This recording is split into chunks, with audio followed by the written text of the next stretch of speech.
The Milkmaid and Her Pail. A story from Aesop. The little milkmaid was going to market. On her head she carried a pail of creamy milk. Beside her was her little brother. "This milk is the best milk," she told him, "and I shall get a lot of money for it today." The little boy looked up at his sister. "What will you buy?" he asked. At the moment a farmer went by. His cart loaded with things to sell. "I shall buy some of the chickens," she said, "and they will lay lots of eggs for me to sell." "But who will buy them?" asked her brother. At that moment a wealthy lady went by, riding daintily on a fine horse. "I shall sell them to that lady," said the milkmaid. "She will pay a good price. I will save what I earn, and soon I shall have a harvest of money." "Then what will you buy?" asked her brother.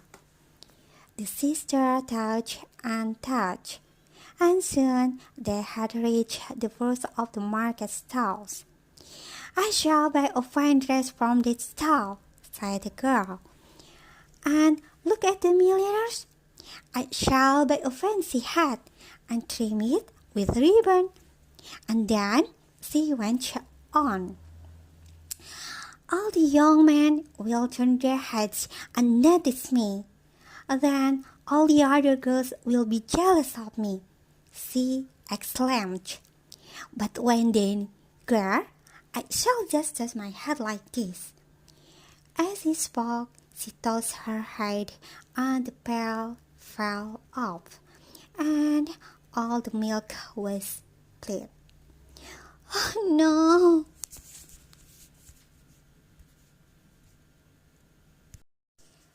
The Wise Man and the Thief. A story from the Far East. The wise man, who lived at the edge of the wood, was in his garden, haying the weeds. A thief came out of the shadows brandishing a sword. "Your money or your life," he shouted. The wise man looked up. "I'm rather busy," he said. "The money is in the drawer of the table." The thief was rather startled by this, but even so he hurried inside and swept the coins into his purse. The wise man came to the door.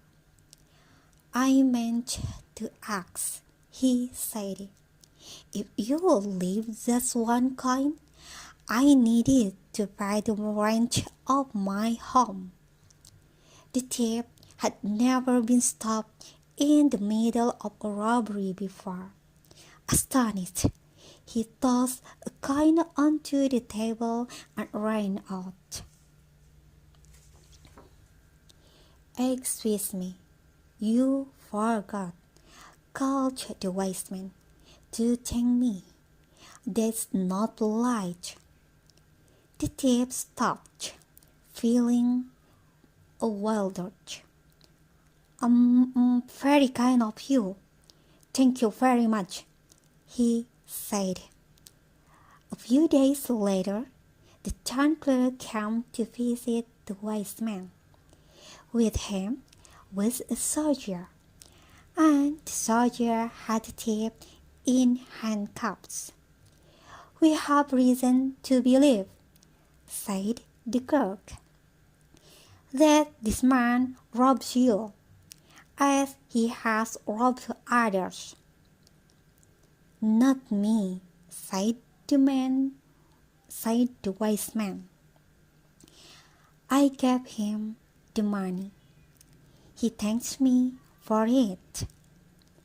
Because of what the wise man said, the thief did not spend too long in prison. While he was there, he felt sorry for all he had done. When he came out, he decided to change his ways.